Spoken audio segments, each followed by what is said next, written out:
know, like, we talked about it a little bit another time, but, like, how Disney and Pixar have been, like going apart. Mm-hmm.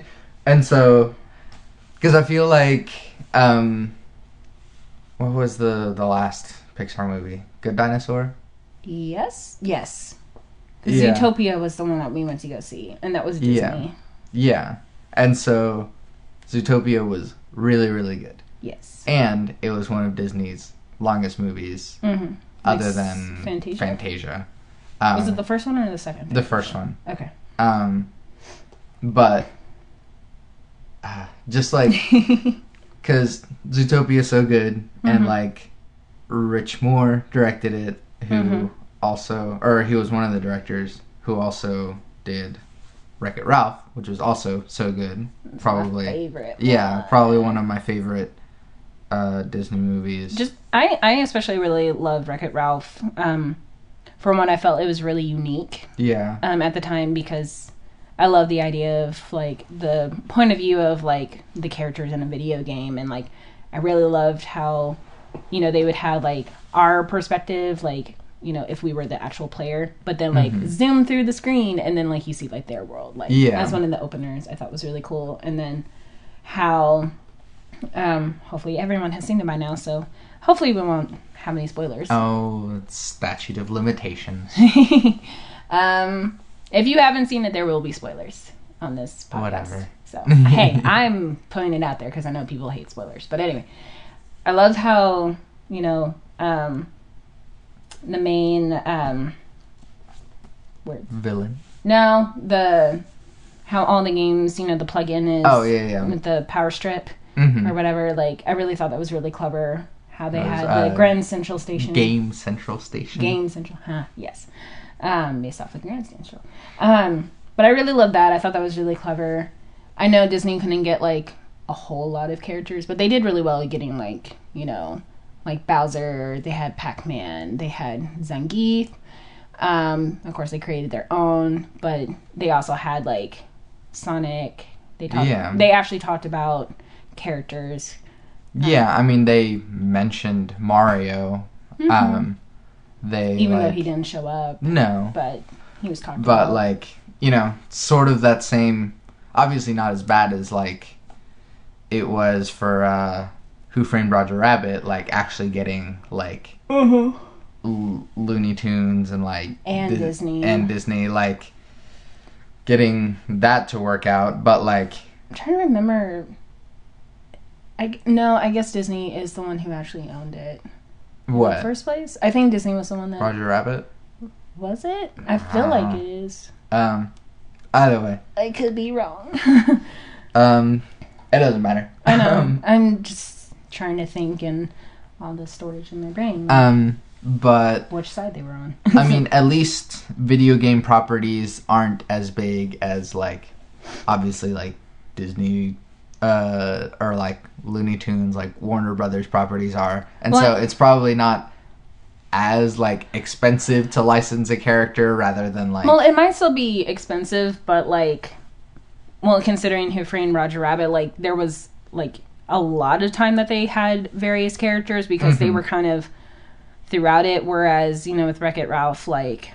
They talked about them or you saw them, but it was only for maybe like within a few minutes of, you know, time frame. Yeah. So it wasn't nearly as bad. And then, of course, they designed their own characters based off of actual characters. But at the same time, perhaps like now versus as it was then, it's a chance to, you know, have more fans come and see it and be like, hey, if you're a fan of Mario, hey, there's a cameo of Bowser in here. Or, like, I don't know, I guess, like, in a way, like, maybe to kind of get them out there even more, per se. But, like, okay, so how, like, Disney had a story like Wreck-It Ralph or a story like Zootopia that is more than just, like, here's a princess and here's a prince and the prince saves a princess. And like stereotypical fairy tale. Yeah, but like instead, like you have these complex stories that are like, oh, here's a problem, and like, you know, in Wreck-It Ralph, it's like he's a character that's underappreciated, he's a villain, and then goes into another video game. There's like this underlying turbo thing. Well, it's like, a thing of like being stereotyped and then like not learning the other. Like, he was stereotyped as the villain because that's what he was created for. But the other characters in this game like didn't really take the opportunity to know him, so it's just they kept the stereotype. Yeah, and like. But, like... And didn't evolve from that until, obviously, the end. Even when, like, he proved them wrong, like, kind of towards the end, but not really at the end. Sorry. Speaking away from the mic. You know, whenever he came back with his medal. Yeah. But he was still, like, rejected. Because he was still seen as the bad guy, and it's... And so, like... But, so, like, you have that complex story of, like, the stereotype, but then there's also, like... you know, a relationship with, like, Vanellope, and then, like, a relationship between Felix and, like, Calhoun, and, like, these just, like, intertwining things, and then, like, plot twist, and now you have, hey, this is the spoiler, like, the turbo thing is, like, actually King Candy, and then, like, a really complex story that, like, because to be honest, the first time that I saw it, I was like, whoa. Like, yeah, that was the first time I think I actually went to a movie and I couldn't predict it, which is probably why I really enjoy it more than any other movie that they've created, because typically I can kind of predict like where stuff is going to go. Unfortunately, I did kind of predict Zootopia. I did kind of predict at least the villain for Frozen. And everything, and I mean, I understand because they are more meant for children than they are for adults, so of course they can't like over make it like not as obvious in a way, but like I don't know, that's why I really appreciated Wreck-It Ralph, because when you watch the movie and you think you know who the villain is, but like, or like they talk about like this potential villain for like a second, and then they divert away from him. Yeah. And then you honestly don't hear about him again until a lot later. But in the meantime, like other stuff is happening. You think there's another villain, but you know, the way that they, you know, had it like with King Candy, like they just made him sound like he was just concerned for his people in the game. Which is like so convincing. And then like probably like I still like get teary-eyed whenever like he smashes Vanellope's cart, like, oh, I know. But like having a complex story like that, or something like in Zootopia, where, I mean, can't do spoilers for that because that's really recent, but well, I know not everyone has seen it though. Yeah, exactly, which is why I'm not gonna say the spoilers for that, but okay, don't. Like at least something that like subtly tackles like racism. Yeah. In like a like interesting, like almost like detective type story, like that's still like fun and funny and clever and interesting for it flowed really nicely because it kind of, you know, it would lead up to something, kind of calm down, it would lead up to more, and like again, it just flowed really well, and it was kind of unique in its own way, and especially since it is so long, they didn't have like a super climax until the very end. They had like a few climaxes, which was nice, and then they eventually like ended it on a really good note. I will say, did I say that it was a little bit more predictable this time? Yeah. But that's because I think I looked into something and I was able to look at the character and I was just like, you know. But like, hopefully that won't give anything away. No. But and then you have kind of like, not necessarily with Pixar, but even within Disney still, like like Frozen, even though is like the biggest hit. Like biggest hit in a while for sure.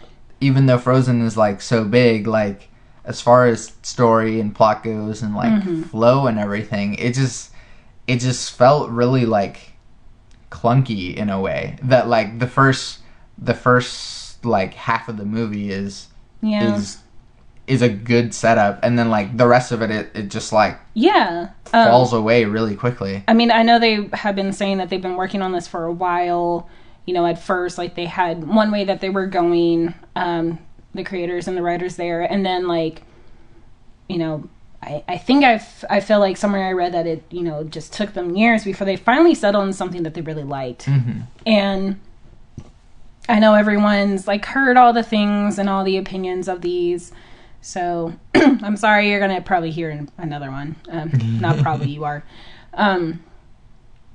I do agree. I do think they set it up for something really good. There's just a lot of plot holes that they just didn't fix. Mm-hmm. And you and I have talked about it before. Like, if only they could have taken it in the same context as how they did, like, the villain for Ralph, for Wreck-It Ralph, mm-hmm. it could have been really good. Like, though maybe they were too worried that it would be too much like Wicked, since you had the same actress who did Elphaba and Elsa. Mm-hmm. Because it literally was kind of turning into that at one point, since we had seen both of them. Mm-hmm.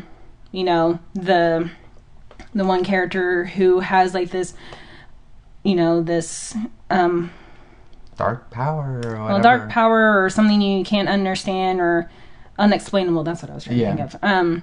This unexplainable power, and then of course everyone's like, oh, like, you're immediately a bad person, and like mm-hmm. they could have totally taken Elsa and really worked on that. And I know that's what they were doing at first, because mm-hmm. In our last podcast together, we were talking about, you know, early development. She had black hair, she was the villain, and there was actually even a song, if anyone has ever heard it, there was an actual song that was actually a more evil song for her with mm-hmm. Anna.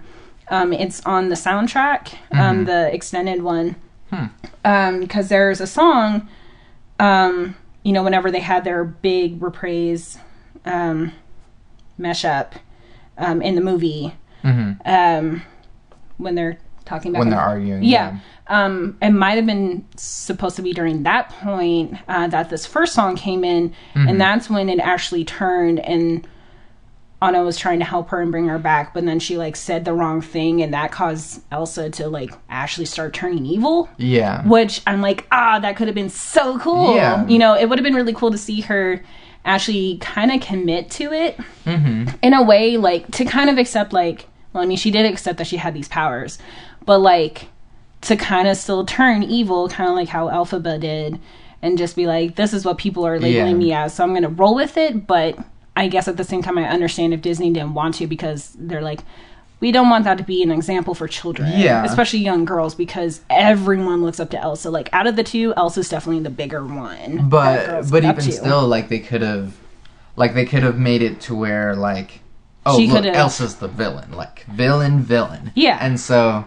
like, villains still have songs, and like even mm-hmm. like secondary villains, like Gaston's song is still extremely catchy, but like you're not supposed to like Gaston, and you don't. Like, he's one of my favorites. Well, yeah, but he's also like a favorite because he's so bad, you know. Well, his character is really interesting. Definitely, like, the way that they have him for the animation movie is like a little bit different versus him in the Broadway. If anyone's mm-hmm. ever seen the Broadway, what I love about Broadway, especially the Disney ones, they definitely get to elaborate more. Mm-hmm. And so when myself and my girlfriends got to go see it, I love Gaston even more, because he wasn't just the stereotypical handsome guy in town who was seeking this one girl, Belle, and like the stereotypical like kind of muscle head that was just like, oh, I want the perfect girl because I'm the perfect man. It's like, no, like in the Broadway, that kind of made him like have more where it's like he is maybe slightly psychotic, you know. It's like he really wants Belle, and you know, they kind of develop him more, and I do really appreciate that. I mean, it's like a slight development, but I appreciate it more. But at the same time, like, people don't see the Broadway, like it, I know. And so, like, just if you get the chance. People see the movie. And so, like, yes, I brought up Gaston as, like, a villain character, but, like, I mean, there's also other villain songs. Because, I mean, even in Tangled, like, Mother Knows Best, like... That one was a brilliant one. Yeah, like, using the song to sort of characterize the villainness of the villain. Yeah. And I'm not a music person, and you definitely are, and I know you always get a kick out of that, like, way more, like, structurally and everything. I mean, I can still listen to it and be like, the way that, you know, they turn that into, like, a minor key or something, like, is really brilliant to really twist it, especially for her, because she's so manipulative. Yeah. And it's that whole idea of, like, mother knows best, so, like, you better not complain or, like, rebel against her kind of thing. But like, if only they did that for, like, Elsa with her Let It Go, and I know we've talked about this before, like, how cool it would have been if, like, they still use Let It Go, but, like, at some point, like, maybe they turned it like, to a minor kind of tone. And, like, The Cold Never Bothered Me Anyway could be such a, like, sinister tone if they had taken it that way. Yeah. Like, they had so much opportunity, and again, I wasn't, you know, none of us were there in the room, like, whenever they were discussing this kind of stuff, like, where they wanted to go. Like, again, I'm sure they wanted to have her be the villain, but it obviously didn't happen. And again, maybe, like I said, like, you know, if she was going to be a role model for young girls, they obviously didn't want her to go bad. Yeah. But they still could have played with it, like, making her more realistic, where it's like, you know, she's isolated herself. When she's finally opened up and finally being herself, she's outcasted. And I know a lot of girls have gone through that, and boys, you know, like, you know, they're so, like, pent up, and then, like, they finally, you know, finally expose kind of, like, who they are, like, their interests or something, but then they're, like, suddenly downcasted. And then naturally you just want to, like, recoil and just be like, "Arr," to the world, you know.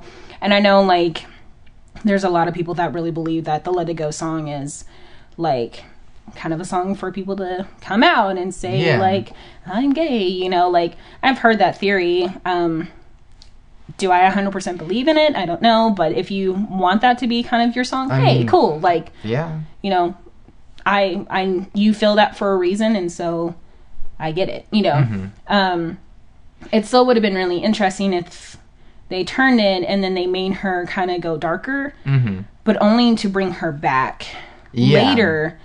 And then it makes the redemption feel that so much bigger. Better. And something that, you know, the girls and I always talk about, it would have been so cool, and I think a lot of people also said this too, if there was a reprise at the end whenever Anna was frozen, when Elsa finally sang to her, "Do you want to build a snowman?"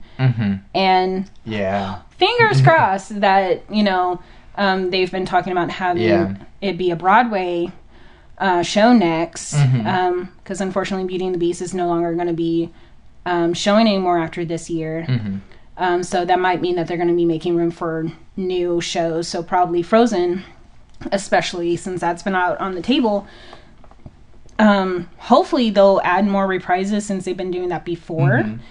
For anyone who hasn't really seen the Broadways, again, sorry I keep talking about it, but, like, something that's really cool, because you have basically 3 hours to work with. Not only do you have the original story, but you can elaborate on it more. Beast has his own song. That's probably my favorite song ever. And what's really cool is they use the music from the very beginning of the movie. And that's probably my favorite melody ever. And so they interpreted it, and it's beautiful. It'd be really cool if you could, like, clip it in there, but I know you want it. It's okay. No, well, also because I don't want to get sued by freaking Disney. Yeah, I know. I'm sorry. Because they will take all my money and then some. But if you want to look it up, I believe it's "Let the World Be Done with Me" is the song, or if I can't have her, I can't remember. I just said it's my favorite song. But anyway, but yeah, like, he has his own song, and I love it. Belle has like another one that's by herself. She has one with her father. There's another one with Gaston. When it's kind of actually another one of his. If you listen to The Little Mermaid, there's one that Eric has, and he doesn't have a song in the actual movie. And I feel like that's another movie that like doesn't spend enough time sort of like making certain characters important.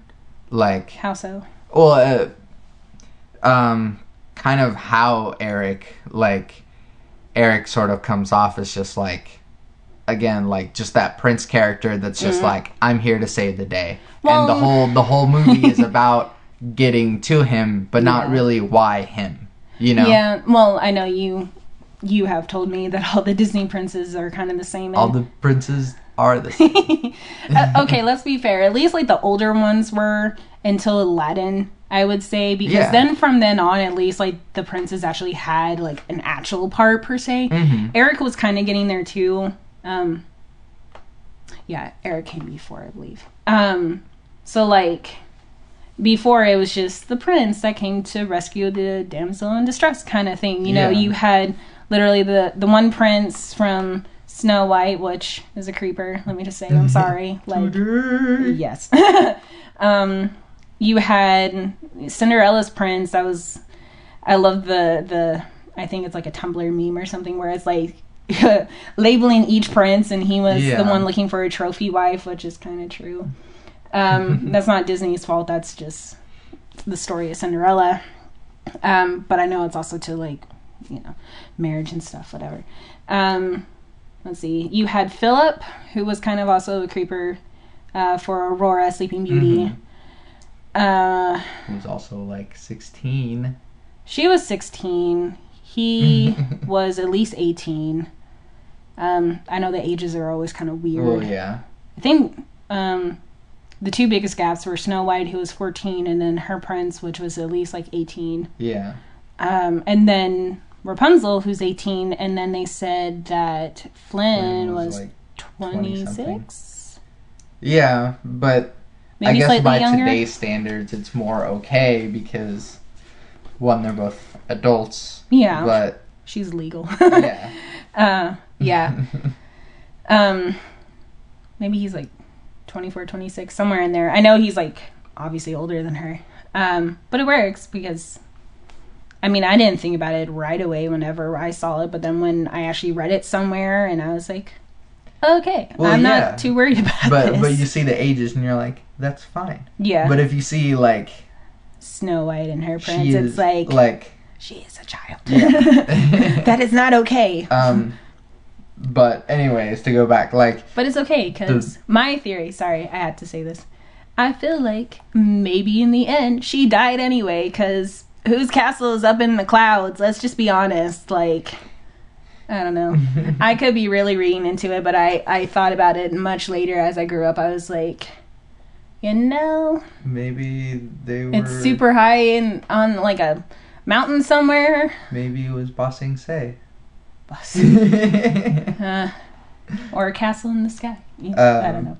But in the same way that, like, up until Aladdin, all the princes were basically just like plot devices. Yeah.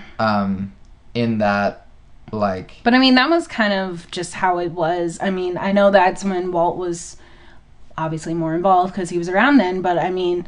I think that was just trying to start off stuff, and then obviously I think as time goes by, you're going to have different writers, you're going to have different directors, and they're going to be like, let's really like up this character. I mean, probably more of it was like making the fairy tale just like come to life and also not be like awful.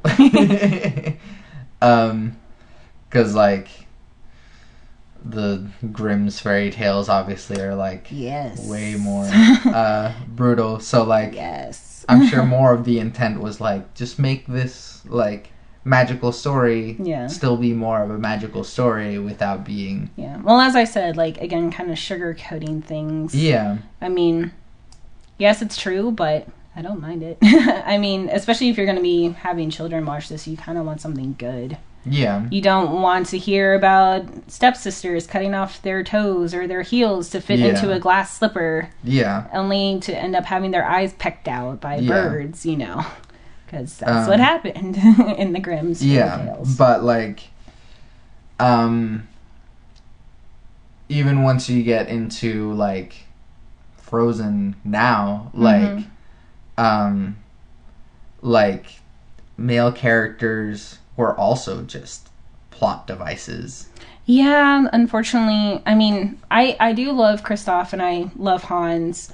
I love Hans more just because I always kind of root for the underdog character. He's not an underdog. I know, but I mean, both of their characters could have had so much more. Yeah. They really could have. Again, I know that they were basing this off of the Snow Queen, and it's kind of almost completely different. There's a brother and a sister on the Snow Queen from what I remember from like a movie that I was shown of the Snow Queen. It was a Hallmark one. It was live action. And the boy was, well, they weren't children, they were older. The boy was wanted because he had like a piece of like the broken mirror for the Snow Queen in his eye or something. Something really just out there that I didn't understand. Well, that's just what... And then like the sister was out trying to go rescue him, so it like, you know, kind of like Frozen did set it up kind of in the same way, but not. I do like that it was about sisters. I think that's really cool. It's really something different, and I still love how Disney kind of like would catch itself and be like, you can't marry a man that you just met, you know, kind of that thing. It's like, thank you. I think even Zootopia kind of played that too. I forgot what line it was, but it was really funny, and I was just like, yes, thank you. You know. But like in the way that Frozen was just like sort of sporadically even like here's two sisters, one has ice powers, fix the ice powers. Rock trolls, ice powers. Yeah. If anything, I feel like the trolls were just not needed at all. Yeah. Because, one, they didn't really help anything. Even at the beginning, the only thing that they did was just have Anna's memory of Elsa's powers erased, and that was all it ever did. Like, yeah. There was nothing really helpful, and... they could have been like completely removed, and they could have just focused on the four. Like they still could have kept the two male characters and still had them go. I still think they could have kept Hans as the villain. Yeah. But like kind of have it again like how there was a big twist like King Candy, where it's like divert your attention to someone who quote unquote is the villain to distract you. When really the real villain's over here. Yeah. You know, like, I really hated how, like, all of a sudden, like, they made him a villain.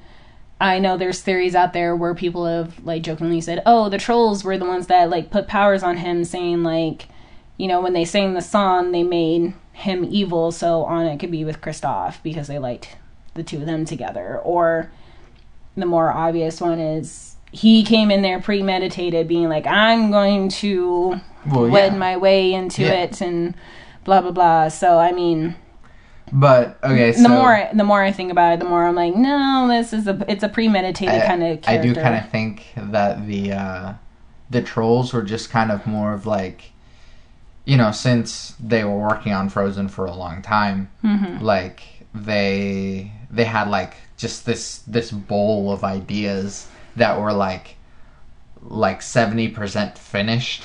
And so like once they like got to the point to where it was like, all right guys, now it's a story about sisters and love between sisters, so and then they're like, but we have like these trolls that are 70% finished, we have this like Hans character 70% finished, we have this Kristoff character, so like where do we put these things? And so it just kind of feels like they just kind of like crammed it in there without, because if they had taken out like Fixer Upper, and yes, I know everyone loves Olaf, but if they had taken away in Summer, they could have had actual songs for both Hans and Kristoff. Hans having like a villain song, and Kristoff having like, or even taking a reprise of "Love Is an Open Door," exactly, which is something we've talked about, like how in Tangled, Mother's Knows Best was a reprise, and it turned very evil. Yeah, using a reprise into like making it sinister, or showing you that the character that was there earlier is like, you see their true colors. And so literally true colors, because a great way to always show it, if you pay attention, because I always love analyzing now, like first watching it and then analyzing later, but like before, she was singing this in the tower, and it was still like brighter in there. Regardless, it was still like a yellow tone, so it's still kind of motherly, kind of happy. It's like you feel like, okay, this is for Tangled. Yeah, for Tangled. But then when she does the reprise, you do get the darker tones, and there is the smoke, there is the green, which is always going to be used to show the more evil side. And also, if you pay close attention, you do notice that she has started to age at that point. Exactly. Whereas the first time she's younger, but the second time she's older, and you're starting to see that, the reason why she wants to keep Rapunzel. And I always love seeing people's analyzing these movies too, and I love it whenever people point out Mother Gothel always refers to her as her flower, and she always kisses her hair, and never like her forehead. It's always the hair. And so she doesn't care about Rapunzel, which is sad, but it makes a great villain, because all she cares about is the flower within her, in her hair. And so it's more of that like character design stuff, and like sort of showing up as like the character's actions. But like, also something really interesting, it always seems to fit, I guess it's just in general, but I guess just kind of thinking about it, because this is how my mind works, all Disney villains seem to have the same color scheme. A little bit. It's like red, purple, green, and black, and red. And black. Yeah. Whereas everybody else is like brighter colors. Like, sure, they may have like a dark tone here or there, but majority of the time, like, Disney's gonna set to those four main colors. And even though Hans had like mostly white and like had the blue accent, he had like the purplish ascot, and then like he had dark hair. Well, he had like the red hair. He was a redhead. Oh, yeah. But he still, nevertheless, like, he was still. He did eventually come to that. And then I think like one of the turning points for him was when he was wearing a gray outfit. Yeah. So like the way that the colors sort of characterize like a tonal shift is great. Because even in Frozen, like once it starts getting like towards the end where like Elsa's in the jail cell, it like becomes this like gloomy dark blue. Oh yeah. And like with the blizzard and like but anyways, like, I do want to eventually move on from Frozen. I feel like we're gonna talk about it way too much when people have probably heard everything that we're talking about. Okay. Like, just move on to something else. Yeah, but anyways, there is one quick thing, because I just remembered this. Sorry, and it is about Frozen. Proof that they probably could have really turned Elsa evil was. Obviously she sends Marshmallow, the big snowman, after her sister, which that was something that I know a lot of people are just like, WTF, like, why are you doing this? And that kind of thing, but like 70% finished. Yeah. Have to put it in the movie. But like, there's the moment where she's literally about to kill the two guards that are attacking her. Yeah. And like the fact that, she has them both, and she's using her powers, and you look at her face, and it's just like, they could have done it. Yeah. Like, they would have not, obviously they didn't kill them, but like, that they could have made her character that. She could have continued that. And it would have been a lot like Elphaba from Wicked, but like, it would have been so interesting. Yeah. Yeah. So, I mean. But maybe they were trying to steer clear of that because they wanted to be more original, but again, I don't know. Did you want to talk a little about Pixar, or I mean, not really. I mean, I know we had talked about them after Zootopia. Like, I do like Pixar. I personally have not seen like some of their latest films. I didn't see Planes or Planes 2. I didn't see The Good Dinosaur. I think the last one I remember seeing was Brave. Yeah. I think was the last one. Well, I mean, Inside Out. Oh, Inside Out. Yes. We watched that not too long ago. But, like, yeah, so Pixar has been, like, hit and miss. Like, which usually... I'm kind of sad about because I know they were doing really well. I do know that they kind of separated. They're Disney and Pixar are still, like, obviously working together, or, like, they're still saying, like, you know, they're under the same thing. The Disney logo is slowly getting smaller in all their marketing, I'm sure. Yeah. I mean, it's sad because it's like, you know, grew up with that kind of stuff because, you know, Toy Story. You know. And I know they can produce, like, really wonderful things. Their little short stories have been really good. Even, like, just Disney's have been really good. We watched the second edition of the short stories that they did. And I do want to kind of talk about those now that we bring them up. I don't know. I guess I'm kind of worried about Pixar. Like, I know they've been the ones to definitely play on sequels. I mean, obviously there's 3 Toy Stories. There's going to be a 4th. Why? I don't know. Like, I don't know. Like, I love you, Pixar, but please, like, you ended on such a good note. Yeah. And, like, literally, I was crying at the end of it the first time I saw it because it was just, like... Because Andy was kind of, like, our age. You know, like, our generation's age. And so, like, him going off to college, like... And leaving everybody behind, like... I was like, that hit home with me so much. And it's like, I want to go home and, like, hug all my stuffed animals or something. Those are the only, like...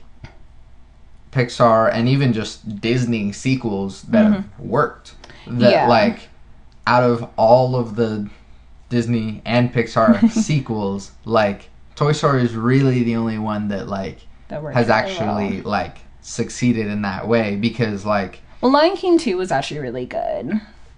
I don't. Have you seen it? No, I haven't, and I don't particularly care. It was actually one of the better ones.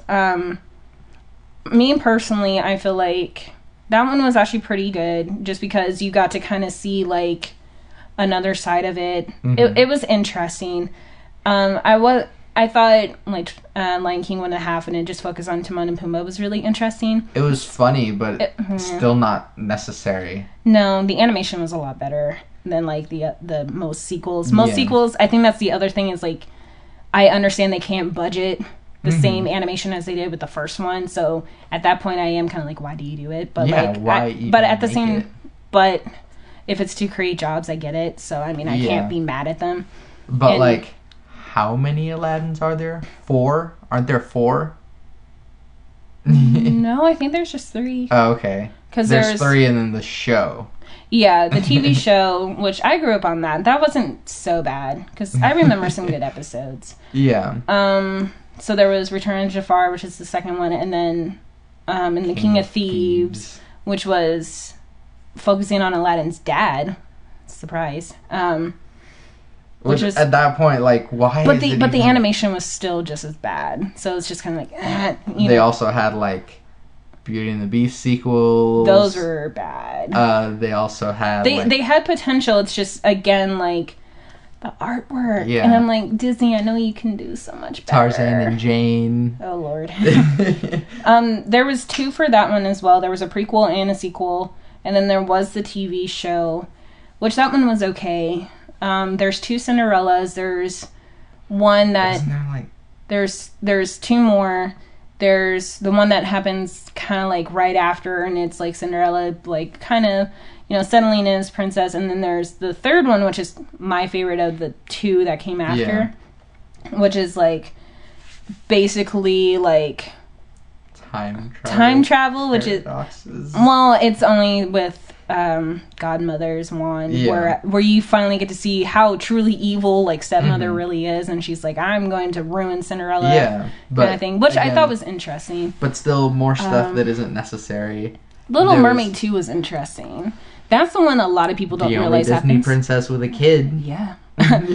She got pregnant like probably right afterwards, and her daughter's 12 in the movie, so doing the math. But and then there was, so that was interesting. So like on the Pixar side, there's like Cars 2, and that focused on Mater. Planes, if you want to call that 2. A sequel. It's like a spin-off sort of thing, and then that one had like so you were talking about Planes, and then there was the second one which talked about the big fires that happened in California, which I understand why they did it, because at the time that's when there were a lot of fires in California, and since they're there, they know it better than anybody.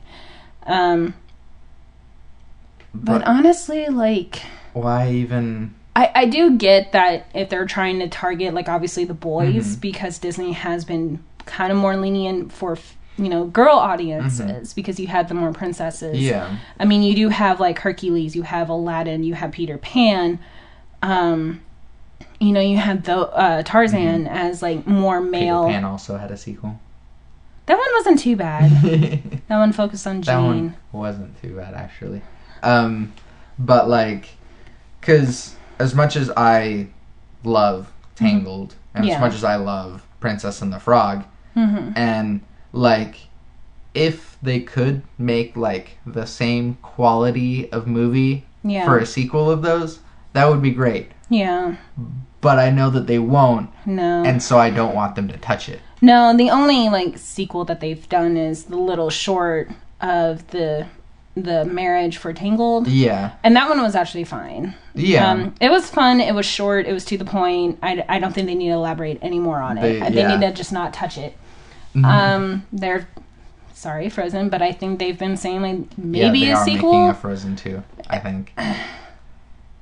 Which they already had another short, which was Frozen Fever. That one was cute. I thought that was actually cute. It didn't help, like, had the sisters like talk since then, because that was never addressed in the story. Like, hey, like, I have powers. Hey, but you tried to kill me. But hey, like, I saved your life, kind of thing. It's like, like, did they patch things up? But hopefully, like, in the sequel, like, things will probably finally, like, come together, but who's to say? But, but now Pixar's doing Finding Dory, which I know Ellen's been wanting to do for a long time. Yeah. I think it'll be interesting. I certainly hope so.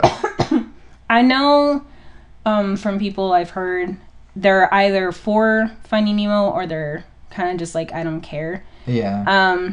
I think it's just because at the time, since it was like such a big hit, I know one of her friends had said like they had just seen it so much that they got tired of it, and it's just like, that's why they don't watch it anymore.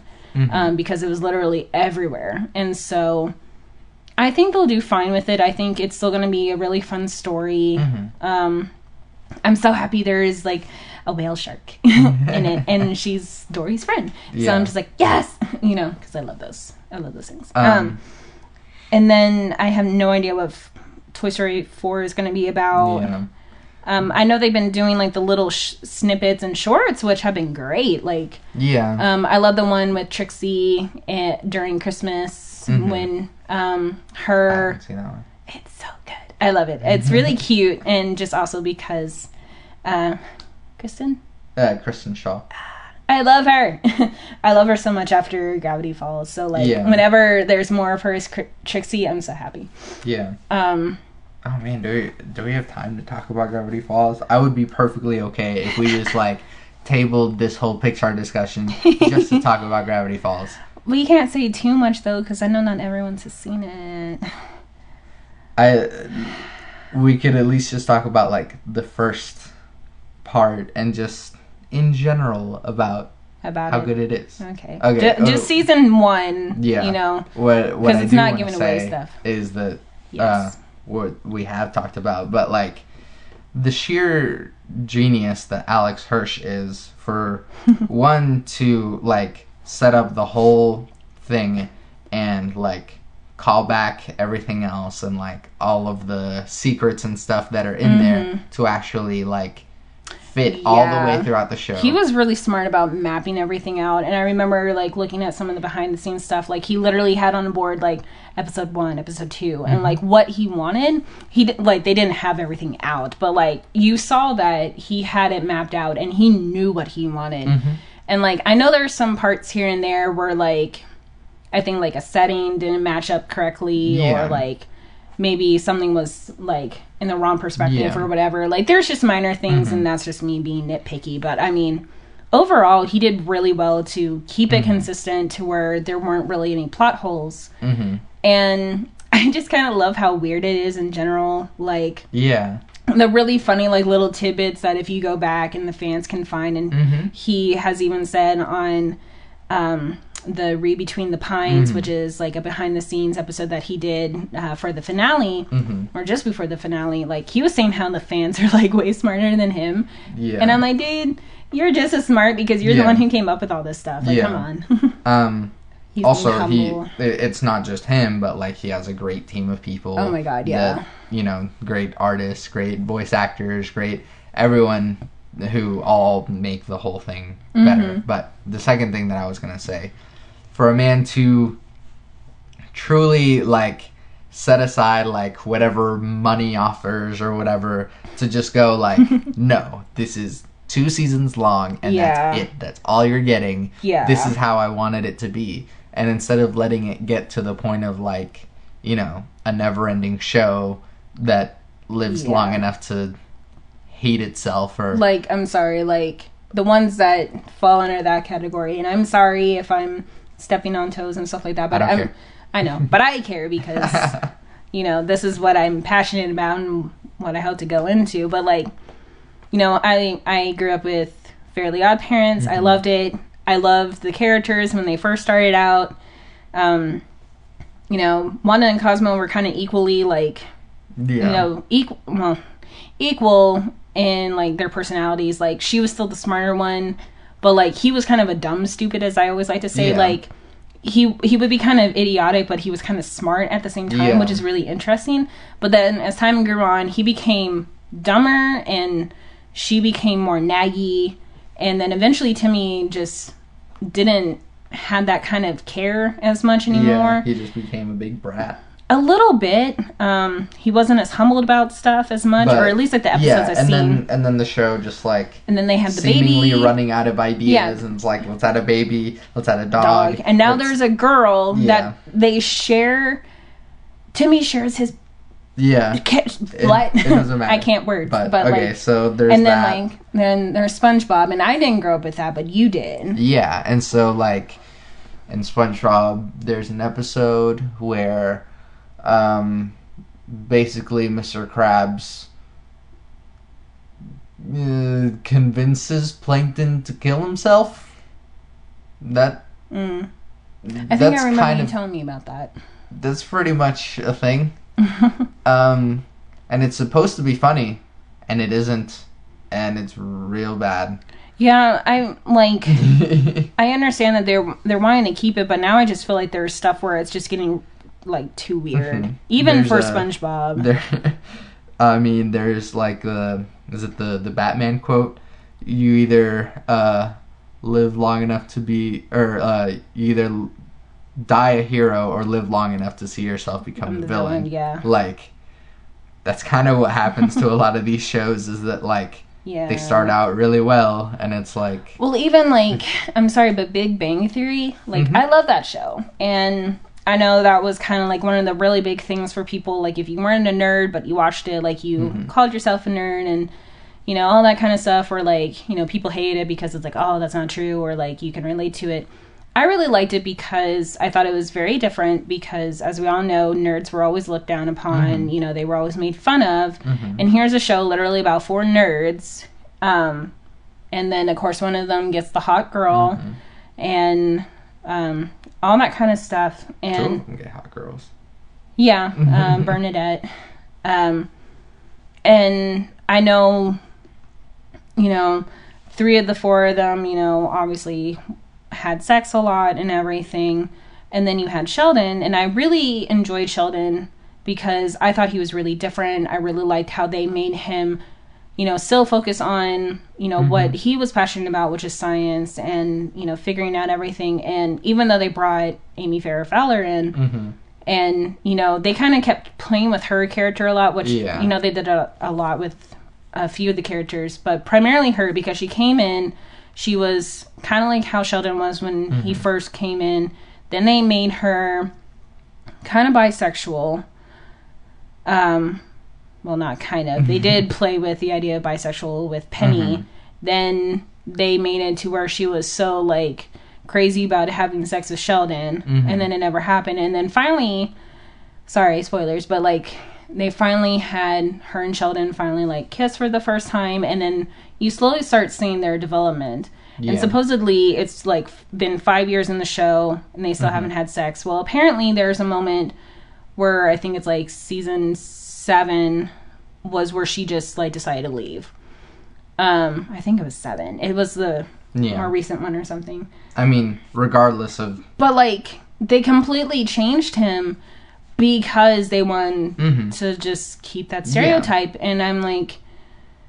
I get it because I know that's, like, for most of your audience, but at the same time, I really enjoyed how they kept him so pure for so long, but then to suddenly just kind of throw it all away, and it was a dumb reason, too. The only reason they brought Amy back was because Sheldon was willing to have sex with her, and they did it. And he was going to propose to her, and all this kind of stuff. Sorry, spoilers, but, like, I'm ranting. But, like... Literally, that was the only thing to bring her back, and she was gone for most of the season. And I'm like, I'm sorry, but that to me is like throwing away everything Sheldon was before, and just to make it all up like that, and now he's no different than his roommate. Yeah, but that's just the compulsion for shows that have interesting characters to then drive the characters into the ground with just how much of that character they are. And so, like, they just keep turning up the knob on, like... Yeah. Even Raj, like, he was probably one of my favorites next to Howard. And Howard, I think, honestly had one of the better character developments. Because, you know, he was the playboy who always tried to have sex with everybody because, you know, probably a deeper thing where, you know, whatever, he married, and then he finally started to calm down, but then, like, you know, resolving a lot of stuff. And I felt like he had a way better development than all the others. I kind of wish, in a way, like, they could have kept Raj maybe kind of being curious about maybe men, you know, because they kind of kept playing with the idea that he could be gay. Yeah. But then they decided no. And last I remember, he was dating some really weird chick who was really into horror stuff, and he didn't like that, you know. Yeah. But, I mean, okay, so regardless of, like, driving characters into the ground, like, at least with Gravity Falls, like, something about, like, keeping it that short. Yeah. And not letting... Because I can definitely see how if Gravity Falls had gotten any longer, like, you would have... Like, it would have been just long enough for you to be like, all right, now everyone's annoying. Yeah. Like, because, like, Mabel is, like, is so, like... She is my spirit So much Mabel. I love her, though. Yeah, no, I know. And I do, too. And this is, like... But I know she could probably get really annoying after a while. It's something I talked to Z about, that, like, of every character of that type in every other, like, type of show or whatever, like... You get really annoyed with that character. For whatever reason, Mabel is just charming enough to be like, I'm still on board. I think it's probably the way that they probably played her off. I can't think of characters that are similar like her in other shows at the moment. But she also had, like, depth. She did. There were moments where she did have her low points, even though she was always, like, super crazy and bubbly and just kind of like the weird sister, you know, that, you know, would just kind of do anything. She'd be over there eating, like, packets of sugar and, like, you know, whatever, have hallucinations or whatever. But, like, later in the show, like, she would develop, like, Yeah, she was sad about, like, this one thing, and so, like, it sort of, like, centered around that whole thing, and... It made her really real, and, like, even, like, later, you know, trying to deny things and trying to, you know, kind of try and keep things the way they were. It's very real, and especially since she's supposed to be, like, 12, you know, that is the mindset of a 12-year-old. It's, like, they could be super happy, but it's, like, when kind of reality kind of hits, it's, like, you know, they don't want to accept it. And then with, like... Even for Dipper. Yeah, like, with Dipper, like, it's... Again, every character could get annoying. Like, for just a bit longer, and, like, that knob gets turned to 11, then you're just like, no, I'm done. Yeah. But, like, you know, Dipper is just, like, curious and clever enough to, like, you know, to really... Like, you really see the passion in what he wants to do, like, his passion in, like, the mysteries and everything, and that's what makes him interesting. And so, like, any more of that, and then it's just like, all right, kid, shut up for a second. Yeah. But, like, again, like, for them to make the show shorter, you don't get annoyed with the characters. Like, Seuss would just get, like, more, like... stupid. Yeah, probably. I feel like if they would have, I know Alex wouldn't allow it, but like if that were to somehow happen, like say like he got removed from it, which would be dumb because he does most of the voices anyway, but like you know, Seuss is the type of character where they could have totally continued to make him kind of like how they made Patrick, you know, or, like Timmy's dad. Yes. Because there's this one episode where Dipper does point out to Seuss, like, you always mess everything up. Yeah. And it feels like they probably could have played on that, and that's when he probably could have gotten really like, okay, I'm over this character. And then... But I know, like, Alex doesn't want that. Yeah. And then you have, like, Grunkle Stan, who, like, again, you could turn that knob up to 11, and it's just like, oh, just like a, like, selfish, money-grubbing man, but, like... without spoilers, like, he has a lot of depth, he has a lot of, like, and he really cares a lot more, and so, like, for all of that to... He is a very stereotypical kind of, like, older gentleman, like, kind of that era. I don't know what it is, but, like, looking at him and then, like, the way that Alex portrayed him, like, I know he portrayed him off his grandfather, but, like, I look at Stan and I'm like... And that's a man who grew up, like, he's one of those, like, American... Yeah, working hard. Yeah. Even though, again, like, you learn more about his past and stuff like that, and you're really like, oh, man, you know. But, like, the when you meet him as, you know, this, like... I think he's nearly 70, I think is what they said. You know, I can kind of see that time era with him, which I always find kind of interesting. You know, like, I don't know. I think it's really brilliant. Like, to me, like, I can see it. I don't know if others can, but, like, I really enjoy how Alex did that. Yeah. And then, like, also, if the show had run any longer, like, maybe explore different, like, relationships with, like, Dipper and, like, but... I know, you only care for one. Yes, the Wendy Dipper ship, because I am biased. Understandable. No, like, I do end up liking them more. I mean, I do like the other one, but, like, Wendy and Dipper. But, like... But I love it.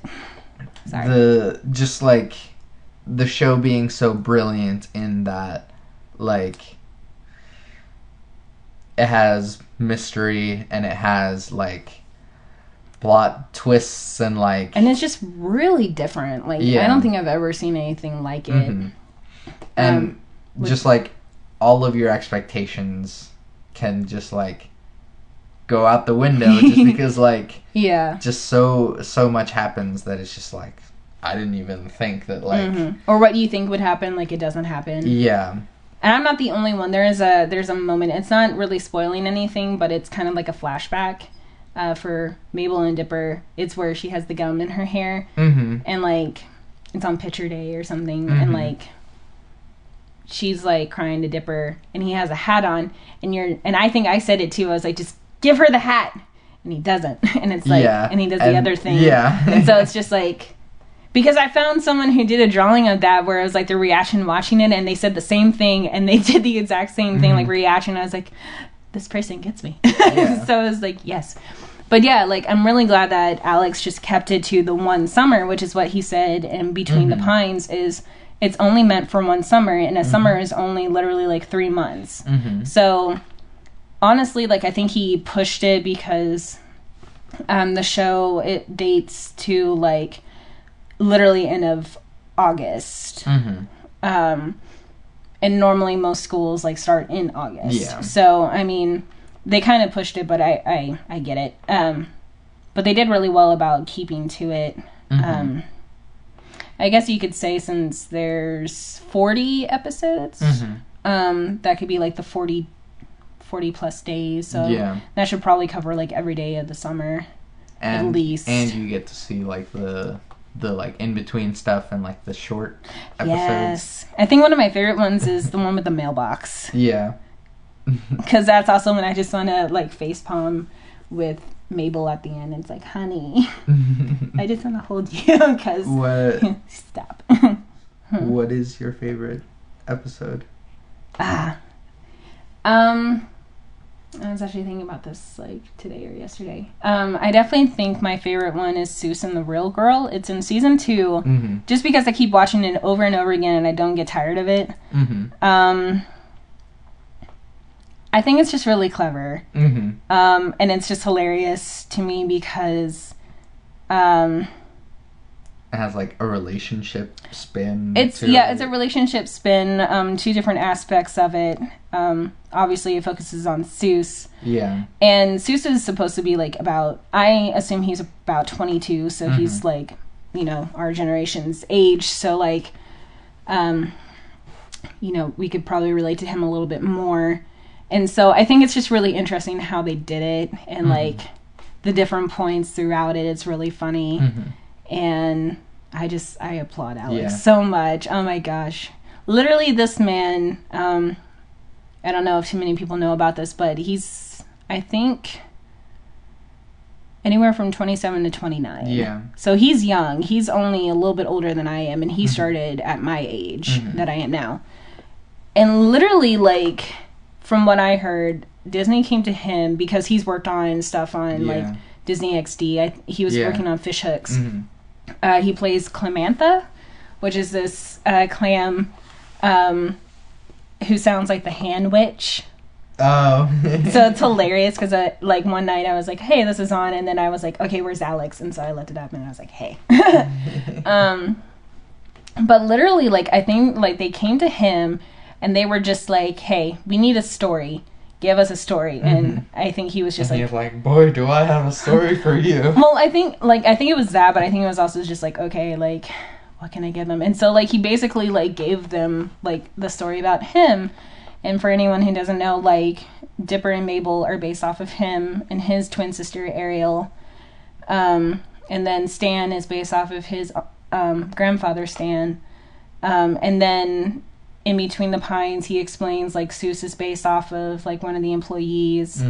Unfortunately, they didn't have a whole lot for Wendy, because I love Wendy, but like all they said for her was like, if you can imagine like the coolest girl, that's what Wendy would be. I would still probably ask him if I got the chance, like, who is she really based off of? You know, everybody, like, he based off everyone or like anything off of something, and it's just really unique. And I don't know, like, someone like me who is an artist who has always dreamed about, you know, working, you know, at an animation studio, you know, at first I had thoughts of doing animation, and then I realized that's a lot of work, and it's intimidating. And then who thought about backdrops? Can't do backdrops. So for someone who just focuses on character design, you know, to think about, like, you know, how they came to him, and he's so involved, like everything from director to probably maybe producer, definitely writer. I'm sure. And then voice, you know, he does Stan, he does Seuss, he does McGucket, he does the main villain, and he does like a bunch of other characters. And I'm just like, man, this guy, this is literally like the dream job for anyone. And the fact that he's done it so young, and he's obviously done with it. It ended February, I think was the finale. Awesome finale. There's probably one little thing I wish that he would have done differently, but we won't go into that because spoilers. But I've talked to you about it. But he's now going to be doing something on Fox. Yeah. And so I'm really excited to see what he's going to do. I don't know how kid friendly it's going to be, or if it is going to be kid friendly. I don't know what he's going to do, but either way, I'm sure it's going to be just as crazy and fun as Gravity Falls, and I'm super excited, and I'm just like, man, this guy's set. Like, this is the kind of job I would love to have. By the way, my favorite episode is Yes, Bottomless Pit. It's kind of like a cheat one because, like, it contains it's like a filler episode. Well, yeah, but it still like contains a few stories in it, but like it's still like one of my favorite quotes. Like, it's nothing, and it's the first line in the episode, but it's, in this great land of ours there are many great pits, but none more bottomless than the bottomless pit, which, as you can see here, is bottomless. It's just awesome. Yeah. I love the humor so much, and it's I don't know, it's a really different kind of humor, which I don't think a whole lot of people have seen yet, or well, maybe they have, I guess, in a sense. I kind of feel like maybe Adventure Time kind of kicked it off. Ever since then, there's been a lot of shows that have been similar. There was Regular Show. Then Gravity Falls. Now you got Steven Universe, which is wonderful. We could have a whole other hour conversation about Steven Universe. Oh my god. Anyway, I got time for that. It's great. You guys should go watch it. Over the Garden Wall. Over the Garden Wall. And that one, oh my god. Yeah. Oh my god. Do not even get me started on that one. Just watch Over the Garden Wall. Like, I don't want to say too much about it because I want you... Just because it's so, like... It's ingenious what they did about it. Yeah. I won't say any spoilers, but, like, first, watch it all the way through. I think there's only about 12 episodes. Yeah, it's really short anyways. Elijah Wood is the main character, if you guys are big fans of him. He plays Wart. He's... Wart? Yeah, he plays the main character. He's a big brother to this kid named Greg. And it follows both of them through this whole thing. And I don't want to really say anything about it, but basically... It's also just really hard to begin to describe. Well, after watching it and then knowing what it's based off of, it makes so much sense. But, like, like, describing just, like, the whole tone of the show is, like... Essentially, it's about two brothers who find themselves... Lost in a forest. Yeah, and they're just trying to get home. That's all we can say. Because that's not giving away too much. Because that is literally, like, what it opens up with. You see them walking through the forest, and they're like, we have to get home. And, like, you don't have any other context, but you get more as you watch the show. You meet new characters. There's something different with every episode. At the end, it explains a whole lot. And then... And only then should you go out onto the internet and find out the true thing behind this whole brilliant little animation. Because when I was told, I flipped out. And I hurt my head because I flipped out. True story. But, yeah, I mean, okay, so since we, like, it's late and... I'm going to be wrapping up. But, sorry. But as far as, like, shows that, like, yes, I'm sure that, like, a lot of you are like, ooh, kids shows. Like, why would I watch all these kids shows? Like, no. Like, just because it's animated or just because it's, like, on Disney or Cartoon Network, like, it doesn't mean that, like, the show is any less good. Like, I mean... The Simpsons is still going. Yeah. Futurama is That one was really good. probably one of my favorite shows, if not my favorite show. Mm-hmm. But like, yes, not for kids as much, but like, no, it's under the same. Animation has so much potential to do something different. Yeah. I mean, like, yeah, it's definitely not just for kids. I mean, you have Futurama, which also falls under the category of like anything that's like Adult Swim. So like you have like Family Guy or American Dad. Like that's very much not for kids. Rick and Morty is so good. I know you don't watch it, but like Rick and Morty is so good. I just can't get past the artwork. I'm sorry. It's okay. I'm sorry. Like, I'm sorry to the animators. I'm sorry. But just, and I've been reading, listening to on audiobook, Hitchhiker's Guide to the Galaxy. Mm-hmm. And so like shows like Futurama and shows like Rick and Morty are definitely like stuff that sort of like captures that whole like funny science fiction sort of feel. Yeah. But like, but still like super clever shows like Rick and Morty and Futurama, but also super clever like Gravity Falls and Steven Universe. Mm-hmm. Adventure Time, not as much lately. I haven't been keeping up with it, honestly. Like, I know they were getting kind of really in depth, especially with Marceline. They did like a 8-part thing with her. It was interesting. I watched most of it. I think there was a few episodes somehow I missed. I don't know why, but like, I don't know. Like, anyways, it was good, but at the same time, it's like it came back around and it didn't really resolve itself somehow. It's okay. I don't know. Sorry. But like, even something like Adventure Time, like that has so much depth to it. Yeah. Too like, something like Regular Show, something like, what am I missing here? But like, yeah, all these shows, even though they're for kids, there's definitely something. What?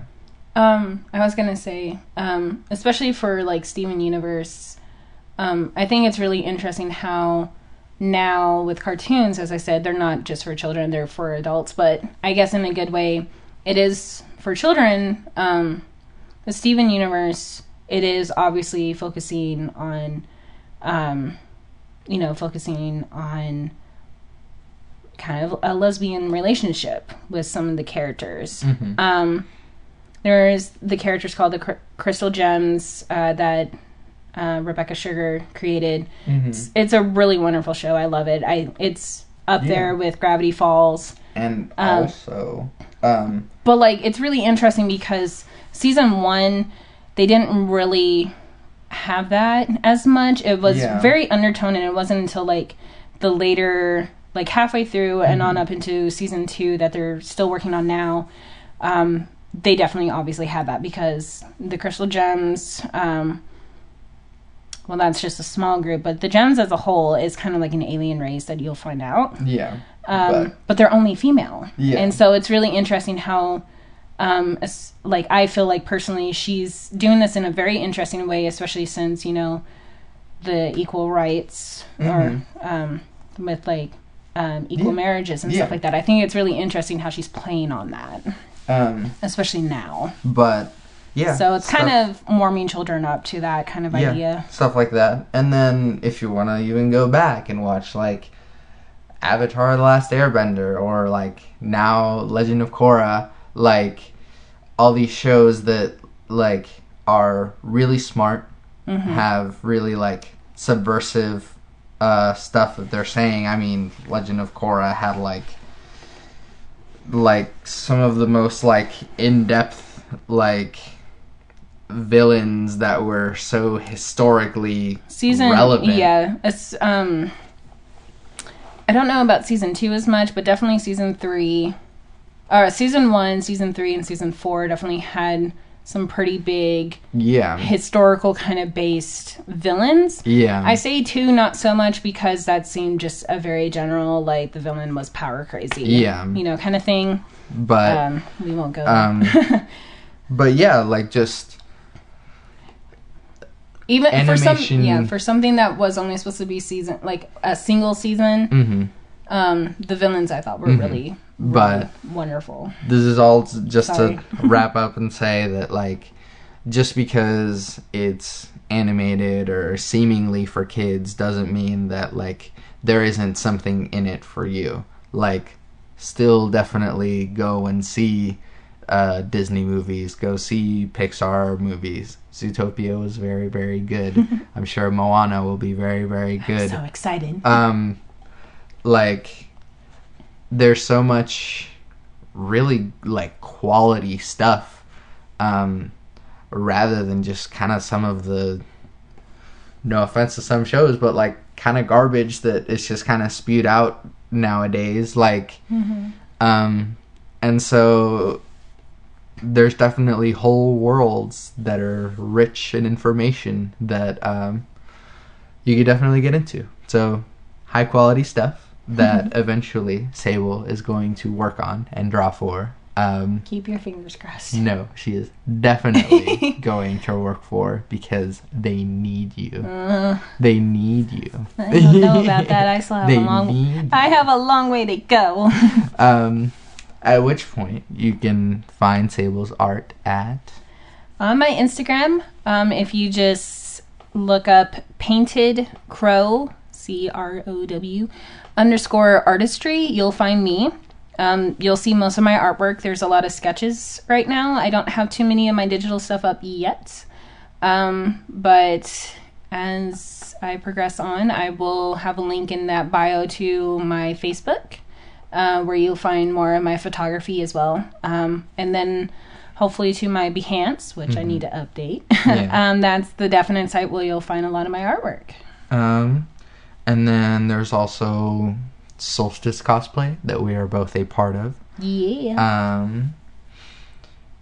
Yeah, we've been going to conventions. We just went to NakaCon.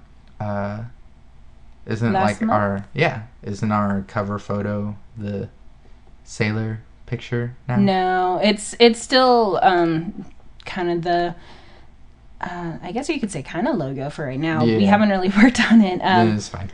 Someone that one of our friends does, she's a graphic designer, and so she created, it literally says Solstice Cosplay, so it'll be kind of hard to miss. And our little avatar picture is of our costumes from Five Nights at Freddy's.